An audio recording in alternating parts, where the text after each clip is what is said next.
Have you ever wondered how far someone can go to get power? How many lives can be destroyed by someone who wants control? The story we are going to explore today will shock you. I guarantee it. Imagine a queen who was so powerful that she thought she could challenge even the gods. She manipulated, betrayed, and even killed to maintain her rule. It sounds like a movie plot, doesn't it? It's real. It happened thousands of years ago. Jezebel in the Bible is a cautionary tale that echoes through the centuries. In the church of Thyatira, mentioned in the book of Revelation, compares her to a false prophetess. This is no coincidence. Like Jezebel in the Old Testament, this figure in Thyatira led people astray. She seduced them into idolatrous and immoral practices. Jezebel's impact was devastating.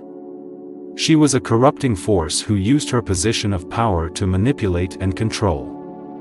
Her charisma and cunning influenced even those who should have been the strongest in their faith. Jezebel's story is a warning about the temptation to abandon moral principles for immediate gains. In our age of social media and digital influencers, this lesson is especially relevant. Jezebel's case shows the dangers of misused power and corrupted influence. Her story reflects the power structures in our own society. Who are the modern Jezebels using their influence?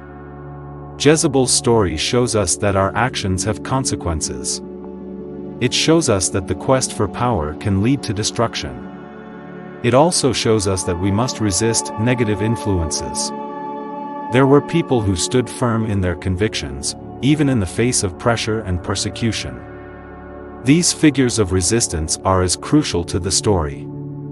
Jezebel shows that it is possible to maintain integrity even in difficult times. Her story reminds us that power and corruption often go hand in hand. Throughout history, we see similar patterns repeating. Leaders often use their influence to manipulate and control. Recognizing these patterns is the first step to avoid falling into the same traps. Jezebel's narrative serves as a call for constant vigilance. It shows us that corruption can affect even the most unlikely places. The story teaches us to be alert and resist harmful influences. Jezebel was judged for her wicked and manipulative actions, including the murder of Naboth. Jezebel's fate was sealed and King Ahab wanted Naboth's vineyard. This led to one of the most infamous episodes in biblical history. It showed Jezebel's corrupt nature and triggered her downfall. The prophet Elijah was against Jezebel and her family. It was a divine decree that her actions would not go unpunished. Elijah's prophecy against Jezebel was specific and graphic. It predicted a violent and humiliating death. Jezebel's judgment shows that even the most powerful are not above divine law. It demonstrates the idea that divine vengeance is a sign for all the people of Israel. It serves as a powerful example of the biblical belief in divine retribution. All actions have consequences. Those who abuse power will eventually face justice. Many religious and ethical traditions believe in final accountability before a higher authority. The prophecy and its fulfillment had an additional purpose: to warn others against following Jezebel's path. It showed that earthly power is transient and subject to a higher power. Jezebel's case also illustrates how leaders' actions can have far her behavior affected her family and the kingdom of Israel. Those in authority must be careful. The prophecy against Jezebel was part of a larger narrative of reform. Purification in Israel. Elijah was a divine spokesperson who helped people return to their fundamental principles. Jezebel's judgment was a necessary step in this process of national renewal. Finally, Jezebel's judgment highlights the tension between human free will and divine sovereignty. The prophecy shows that her choices were part of a larger divine plan. This narrative continues to intrigue and challenge readers and scholars. General Jehu emerged as a crucial figure in the biblical narrative. He was chosen to execute judgment against the house of Ahab. House of Ahab. He wasn't just a random choice. He was chosen by God to carry out his will. This put him at the center of a plot of vengeance and divine justice. Jehu's mission was clear: to get rid of the corrupt lineage that had led Israel into sin. He began with fierce determination. He killed the son of the infamous queen. This was not just a display of power, but the fulfillment of a long-forecast prophecy. Jehu's approach was direct and remorseless, reflecting the gravity of the task. He advanced with the conviction of one acting under divine orders. He was determined to purify the nation of a corrupt influence. The final confrontation between Jehu and the fallen queen was laden with symbolism and dramatic irony. As he approached the palace, he encountered a defiant figure. The queen's fall from her window marked the end of an era of idolatry and injustice. Jehu, in his role as executor of divine justice, showed no mercy. His action was swift and decisive, fulfilling the prophecy. Prophecy said the queen's body would be eaten by dogs. This showed the consequences of sin and rebellion against God. Jehu saw this happen and knew the prophecy was true. This made him more sure that he was doing the right thing. The throne of Israel marked a political and spiritual turnaround for the nation. His leadership promised a return to fundamental values abandoned during the previous reign. It was the beginning of a new chapter in Israel's history, born of violence but with the promise of renewal. Finally, this story shows that the Bible is not simple. He was both a liberator and an executor of violence. He was an instrument of divine justice and a man driven by earthly ambitions. His story makes us think about the role of leadership, the nature of divine justice, and the means by which. The story of Naboth's vineyard shows how corrupt Ahab and Jezebel were. Naboth was a simple landowner who refused to sell his ancestral property to them. This led to a series of tragic events. King Ahab wanted the vineyard next to his palace. This was not just a whim. It was greed and the desire to possess something that did not belong to him. Naboth refused because he respected family traditions and divine law. This frustrated the king and showed the limits of his authority. The queen was cunning and planned to satisfy her husband's desires. She staged a false trial against Naboth using her royal seal. She instructed local authorities to make false accusations, which led to the unjust condemnation of the innocent landowner. Murder was an act of blatant tyranny. The royal consort not only violated human laws but also defied divine precepts. This event marked a turning point in the biblical narrative, demonstrating how corrupt power could go to achieve selfish goals. The usurpation of the vineyard after its rightful owner's death was Ahab took possession of the property after his wife killed Naboth. The divine eyes saw this and responded through Elijah. There was tension between Elijah and the royal couple in the stolen vineyard. The prophet said that Ahab and his wife would be punished. Elijah's words showed that the royal couple would be punished for their wrongdoing. This story shows that people who abuse their power will be punished. Naboth's vineyard is a story about integrity, justice, and the struggle against corruption. It shows the consequences of abusing power. This story shows how small actions can have a big impact on history. It warns of the dangers of greed and the importance of justice. The final confrontation between the fallen queen and the general is filled with tension and symbolism. The former queen did not cower, but faced her executioner with all the pomp and circumstance of her royal position. The queen's decision to paint her eyes and arrange her hair was not just vanity. It was a bold statement and a last act of rebellion against her fate. By presenting herself in all her royal splendor, she mocked fear and defied the divine vengeance that Jehu represented. From her window, the queen looked down at her executioner with disdain.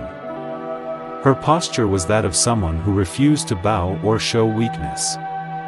This final gesture of bravado was characteristic of a woman who had lived challenging norms and conventions. She called him Zimri, murderer of his master.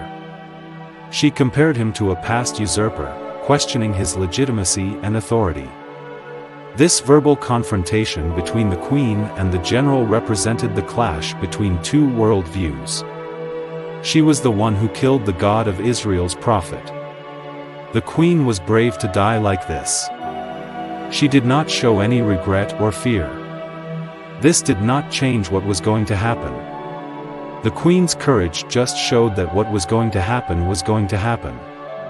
The queen's end was sealed. Her courage and haughtiness did not alter the course of events. The window scene became iconic, representing the old regime's final downfall. The queen's life was marked by ambition, manipulation, and defiance of the divine order. The queen's fall came with surprising swiftness. Jehu, the executor of divine will, did not hesitate. The deposed monarch faced a challenge. He ordered the palace servants to choose a side. The queen's subordinates responded quickly and shockingly. Those who had bowed to her will for years now turned against her. This shift in loyalty showed the fragile nature of power based on fear and manipulation. In a matter of moments, the once powerful sovereign found herself abandoned by her closest allies. The queen's fall from the window was more than an execution. It symbolized the end of a corrupt regime. The woman who had manipulated a nation's fate was now at the mercy of the same forces she once controlled. The queen's blood on the palace walls marked the end of an era and the fulfillment of an ancient prophecy. Prophecy. It was a visual testimony of divine justice. The scene that followed was brutal. The horses trampled the fallen body. This served as a reminder of the fate reserved for those who defied divine order. Jehu showed no remorse or hesitation. His attitude toward the queen's death reflected that he saw himself as an instrument of a higher will. This was not revenge, but a sacred duty. The general turned his attention to mundane matters after ensuring his adversary's death. His request for food and drink immediately after the event seemed insensitive to modern eyes, but in that context, it represented the normalization of power. It was only after this moment of pause that Jehu remembered the royal status of his victim. His order for the body to be buried with the honors due to a princess shows he was complex. Even amid his divine mission, he recognized social and political conventions. However, when his men went to fulfill the burial order, they found only fragments of the former queen's body. This shocking discovery was not mere chance. It was the literal fulfillment of the prophecy. The image of dogs devouring the fallen queen's body served as a grim epilogue to a life marked by ambition and cruelty. It was the final act of a tragedy that began with the usurpation of power and ended with the utmost humiliation. Jezebel's fate became a vivid lesson on the consequences of pride and wickedness, echoing through the centuries as a warning to future generations. Elijah's words, spoken years before, came true.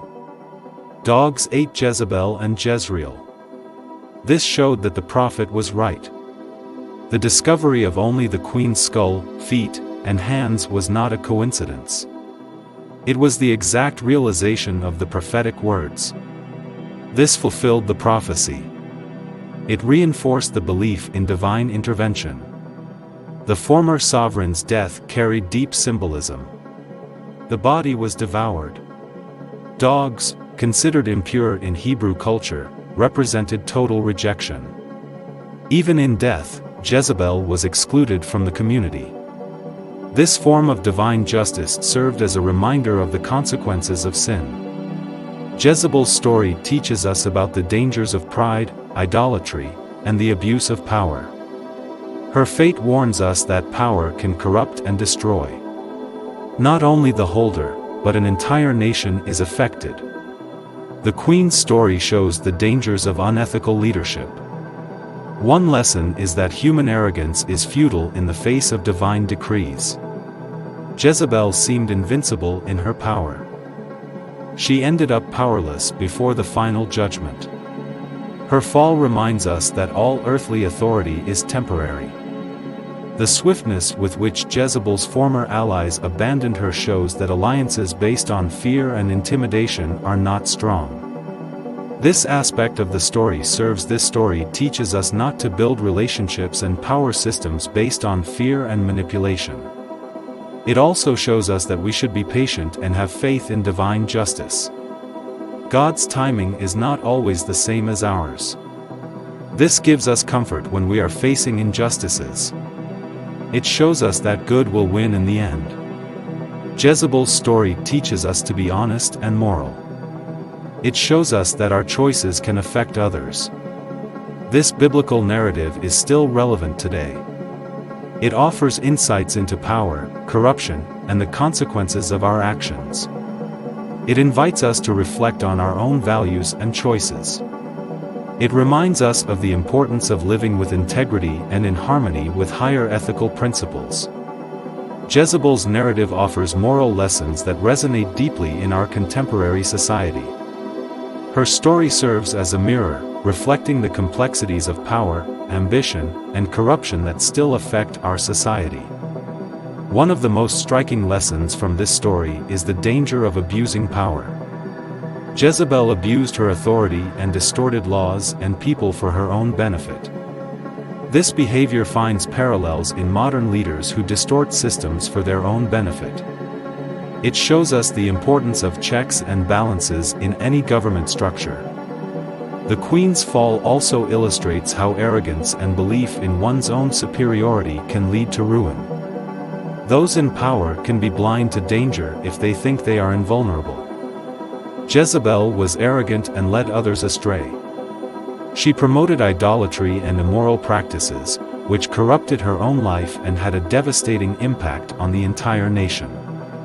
This lesson resonates in an age where, in the modern age, influencers and opinion leaders have a huge impact through social media. The story of Naboth shows the importance of personal integrity in the face of social and political pressure. He resisted royal power to maintain his integrity, offering an inspiring contrast to Jezebel's corruption. This example of moral courage remains relevant in a world where it is often easier to yield to pressure than to uphold principles. The speed with which Jezebel's allies abandoned her at the moment of her fall offers a reflection. This dynamic is seen in modern power networks, where loyalties can change with the political winds. It's a reminder of the importance of relationships based on shared values, not just transient interests. The fulfillment of the prophecy against Jezebel shows that actions have consequences, even if they're not immediate. In a culture of instant gratification, this narrative reminds us that our choices have long-term effects. We should consider the long-term effects of our ethical and moral decisions. Jezebel's story also raises questions about the role of religion and spirituality in the public sphere. Her promotion of foreign cults in Israel mirrors contemporary debates about the separation of church and state. It invites us to reflect on the balance between religious freedom and social cohesion. For leaders and aspiring influencers, Jezebel's story shows the dangers of unethical leadership. It shows how unethical leadership can destroy not only the leader but also an entire society. It's a call to be responsible and have integrity. Jezebel's story challenges us to examine our lives and choices. It invites us to consider our legacy, influence, and alignment with ethical principles. In an era of moral complexities, this ancient narrative offers valuable insights for navigating. The challenges of our own time reflect on the influence you have in your social circle. Do your actions inspire others to be better or lead them down questionable paths? Remember, each of us has the power to be a Jezebel or a Naboth in our spheres of influence. How do you use your power? It's about using your power for your own benefit or for the common good. The story shows that a person's true character is revealed when they are at the top. Think about the alliances you form. Are they based on shared values or momentary convenience? Jezebel's allies' loyalty vanished at the critical moment. What kind of relationships are you cultivating? How do you deal? Do you stay silent about injustices because you're afraid or because it's convenient? Do you have the courage to stand up even if it means facing consequences? When faced with difficult choices, do you stay true to your principles or give in to pressure? These are not easy questions, but they are crucial. Jezebel's story challenges us to be better, make wiser choices, and use our influence for good. What will you do with this knowledge? How will this ancient story change your modern life? The power to make a difference is in your hands. Every choice we make shapes our destiny and impacts those around us. Let's learn from the mistakes. Use the lessons of the past to build a better future. Subscribe to the channel and turn on notifications.